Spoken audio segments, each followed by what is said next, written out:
I'm going to shed some light on North Atlantic Treaty Organization, shortly known as NATO, which is an intergovernmental military alliance of 30 countries from North American region, the European region, some other countries which are not associated with this region.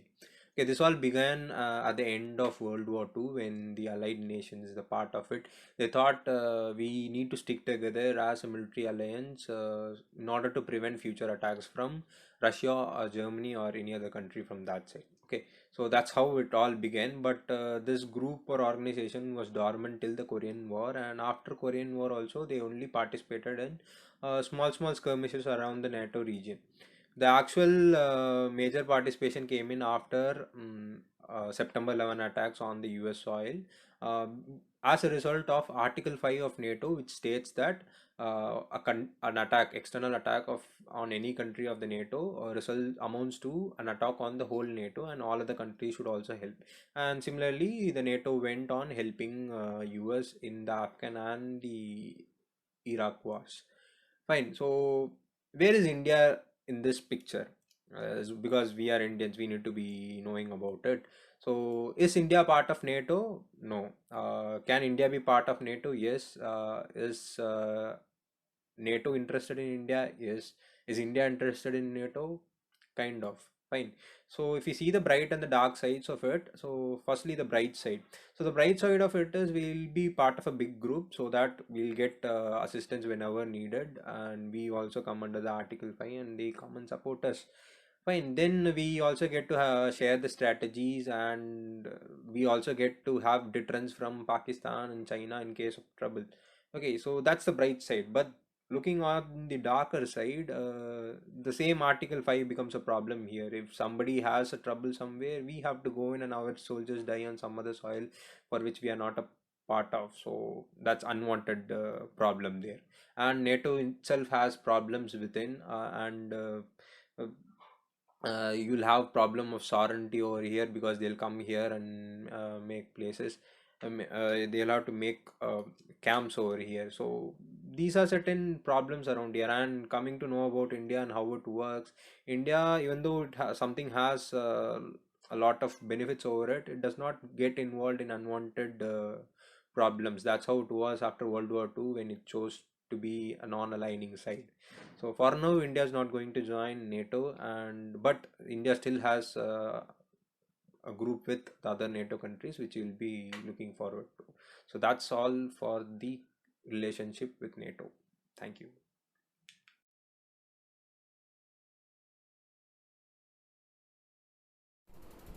Hello everyone, I'm Ashwant and this is my lecturate on the topic NATO. North Atlantic Treaty Organization, or NATO in short, is a intergovernmental military alliance between 30 countries from Central Europe and North America, which are bounded by the North Atlantic Sea. This organization was created after the North Atlantic Treaty, which was signed on April 4, 1949. And the main aim of this treaty was to create a counterforce against the Russian troops in Central and Eastern Asia. One of the main parts of being a NATO member is Article 5, which states that if an attack is carried out on any of its members, it means an attack on all of its members. So if a member country invokes Article 5, it means that it is an open declaration to war. Article 5 has only been invoked once by the United States after the 9/11 attack by terrorist leader Osama bin Laden against the World Trade Center and also parts of Pentagon, which killed nearly 3,000 people. And also in France, November 2015, the attack against Paris by ISIS. France was in thought of enacting Article 15, but instead it chose to launch an airstrike by itself. So what is the relation between India and NATO? India becoming a part of NATO has its own set of advantages and disadvantages. The disadvantages being it would lose its close friendship with Russia, as Russia is one of the primary defense supplier to India. It would also lead to Russia and China becoming more closer together. India would also lose its sovereignty. But on the other hand, India will gain access to in enacting Article 5, which will deter Pakistan and China from attacking India ever. So, in my opinion, India must not be a member of NATO, but can watch it from sidelines and be as an inactive participant. Thank you, Jai Hind. Good morning, everyone. I'm here to discuss a few points about NATO. NATO stands for North Atlantic Treaty Organization. It's a political and military alliance between North America and Europe that was born out of the World War II and signed into effect in the year 1949. Its main aim is to push back against any future aggression from the Soviet Union. This became particularly important in the year 1955 when the Soviet Union and other 7 European countries signed the Warsaw Pact. There were 12 original NATO member countries. Today there are 28.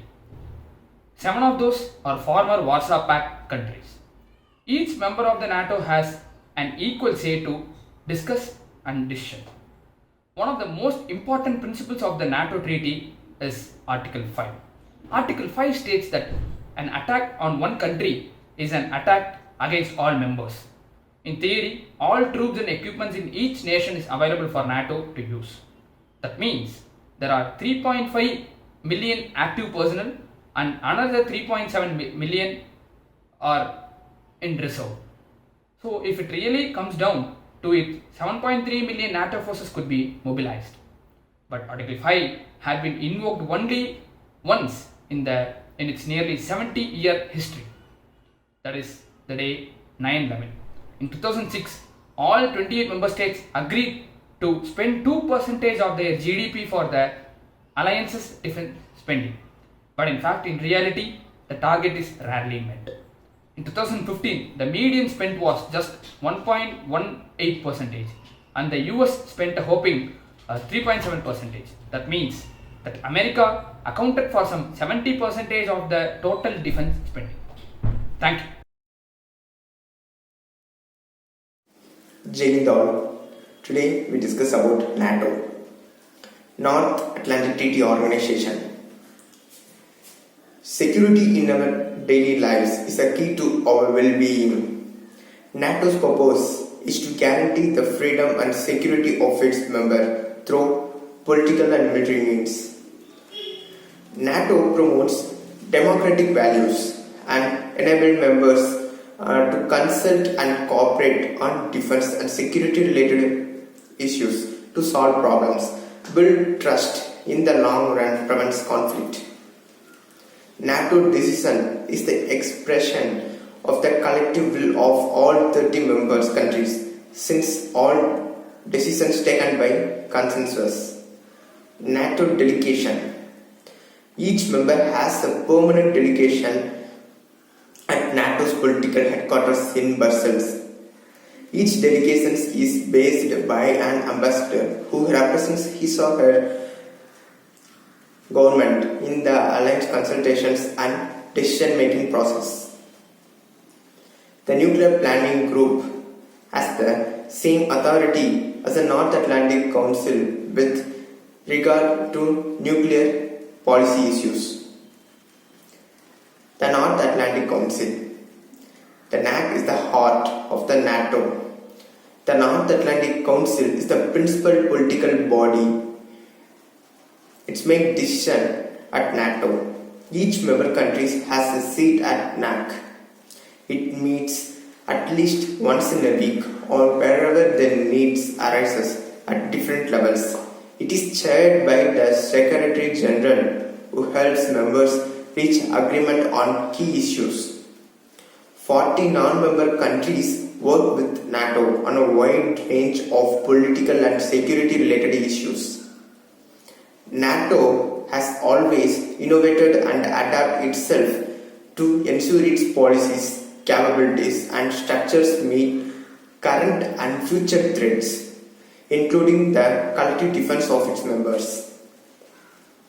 NATO has military committee composed of chief defense of NATO members countries, international military staff, military command structure, NATO has very few permanent forces of its own. When North Atlantic Council agrees to launch an operation, member contributes military forces on a voluntary basis. And once the mission is completed, they return to their countries. Thank you.